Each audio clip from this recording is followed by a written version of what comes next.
90% subsidy ఇచ్చి మీ అందరికి 10 లక్షల ఎకరాలకి హార్టికల్చర్ కోసం డ్రిప్ ఇరిగేషన్ ఇచ్చారు. అది కానీ పూర్తయి ఉంటే ఇంకా బాగా వచ్చుంటే ప్రపంచానికి ఇక్కడ నుంచి అన్ని కూడా హార్టికల్చర్ అంతా అంటే పండ్లు కానీ కూరగాయలు కానీ ఇవన్నీ సరఫరా చేసేవాళ్ళం. 4,000 కోట్లతో ట్రాక్టర్లు ఇచ్చాను, వ్యవసాయ పనిముట్లు ఇచ్చాను, ఆధునీకరణతో ముందుకు పోయాం. అది పరిపాలన అంటే. అదే మాదిరిగా పాడి రైతులకు గోకుల కోసం, పశువుల కోసం షెడ్లు కూడా నిర్మాణం చేసిన పార్టీ తెలుగుదేశం పార్టీ. ఈ రోజు వీళ్ళు మాట్లాడుతూ ఉంటే మాట్లాడుతున్నాడు, నేనేదో ఆయనకు శత్రువు అంట. ఈ సైకోకు నేను శత్రువు కాదు, నువ్వు రాష్ట్ర ద్రోహి ఈ ప్రజలకు అన్యాయం చేసిన వాళ్ళని చిత్తుగా ఓడించి ఇంటికి పంపిస్తే తప్ప మోక్షం లేదు. దానికోసం రాజీలేని పోరాటం చేస్తున్నారు. నేను చేసేది రాజకీయ యుద్ధం, కురుక్షేత్ర యుద్ధం, ధర్మాన్ని కాపాడే యుద్ధం. సిద్ధమా తమ్ముళ్ళు? మీరందరూ ఇంకో పక్క ఒక విషయం మీ అందరికీ స్పష్టంగా చెప్పాలి. ఈరోజు మేము కూటమిగా మీ ముందుకు వచ్చాం. మేము కూటమిగా ముందుకు వచ్చింది ఈ రాష్ట్రాన్ని కాపాడుకోవాలి, ప్రజలు గెలవాలి, మీ జీవితాలు వెలగాలనే ఉద్దేశంతోనే 3 పార్టీలు కలిసి మీ దగ్గరికి వచ్చాం. మళ్ళీ చెప్తున్నాను, మాకు అధికారం కోసం మీ దగ్గరికి రాలేదు. కేంద్రంలో బీజేపీ ఉంటుంది, ఎన్డీఏ ఉంటుంది. 14 లక్షల కోట్ల రూపాయలు అప్పు చేశాడు ఈ ముఖ్యమంత్రి.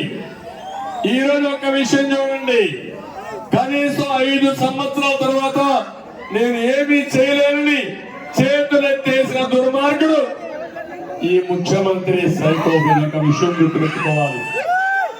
మీరు నిన్న చూశారు, ఆయన ఎన్నికల మేనిఫెస్టో వెలవలబోయింది, ఏమీ లేదు.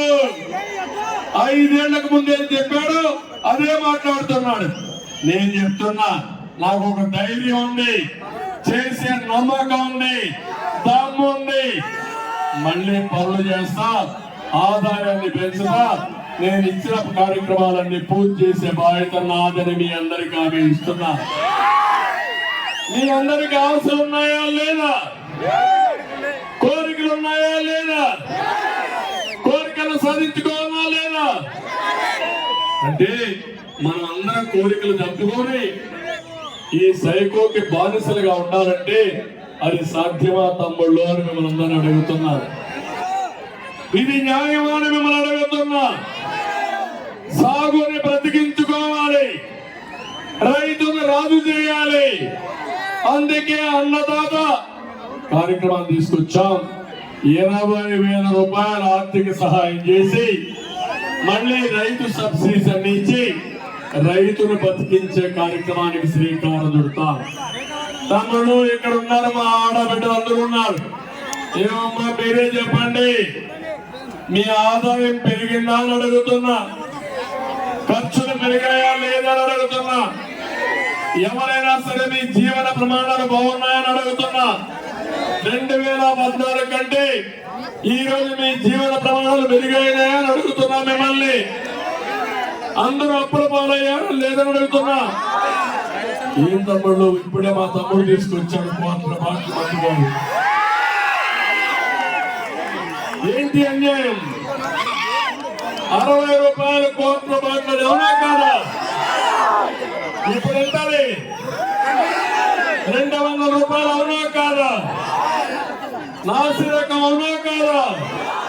ఇక్కడ పిల్ల సైకో తెలంగాణ నుంచి మద్యం చేస్తున్నాడా లేదా? డోర్ డెలివరీ ఇస్తున్నాడా లేదా? అంటే ఏమనుకుంటున్నారు మీరు?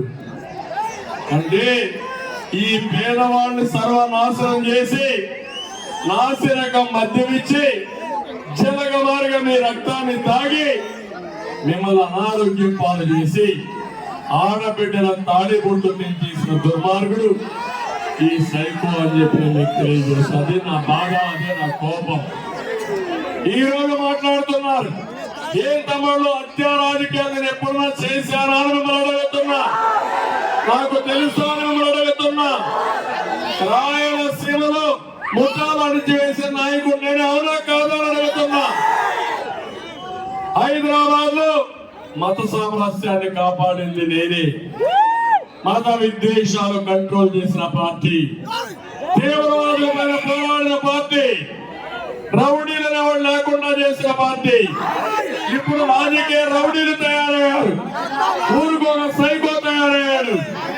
నేను ఒకే నందుకొట్టుకోరులో మీకు హామీ ఇస్తున్నా, మళ్ళీ వస్తానే రాజకీయ రౌడీల్ని తుంగలో దుక్కేసే బాధ్యత నాదని రాజకీయం అంటే సేవాభావం, ప్రజలకు అండగా ఉండడం, ప్రజల్ని అణగదొక్కడం కాదు.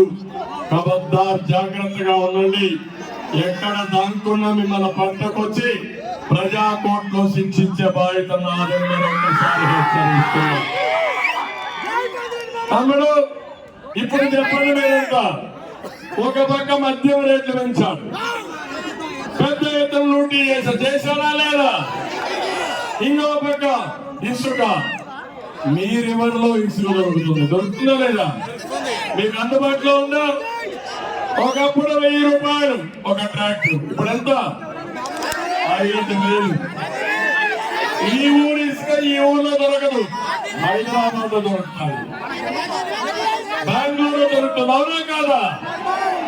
అంటే ఎంత దుర్మార్గం అంటే, మన ఊరు ఇసుక, మన ఇంటి ముందు ఉండే ఇసుక మన వాడుకోవడానికి వీల్లేదు. ఈ దొంగలు దోచుకొని భవన నిర్మాణ కార్మికుల్ని పూర్తిగా నాశనం చేసిన వ్యక్తులు వీళ్ళని చెప్పి నేను తెలియజేస్తున్నా. నేను అడుగుతున్నా, కరెంటు ఛార్జీలు పెరిగాయా లేదా అని అడుగుతున్నా, పెంచాడా లేదని అడుగుతున్నా, నేను పెంచానా అని అడుగుతున్నా మిమ్మల్ని. ఎప్పుడు కూడా కరెంట్ విషయంలో రిఫార్మ్స్ తీసుకొచ్చింది నేనే 99లో. మిగులు కరెంటు సాధించింది నేనే. 2014లో మళ్ళీ చూస్తే 22 మిలియన్ యూనిట్లు కరెంటు కొడుతుంటే 4 నెలల్లో కరెంటు మిగులు సాధించిన పార్టీ తెలుగుదేశం పార్టీ. ఇప్పుడు ఒకటే మాట చెప్తున్నాను, నేను కరెంటు ఛార్జీలు పెంచకుండా మీకు అందుబాటులో ఉండే విధంగా కరెంటు తీసుకొచ్చే బాధ్యత మాది. మీ ఊర్లోనే కరెంటు తయారు చేసుకోవచ్చు, మీ ఇంటి మీదనే కరెంటు తయారు చేసుకోవచ్చు, పక్కనే సోలార్ పార్క్ ఉంది, మీ పొలం దగ్గరనే మీరు కరెంటు తయారు చేసుకోవచ్చు, మీరు ఆ కరెంటు వాడుకోవచ్చు.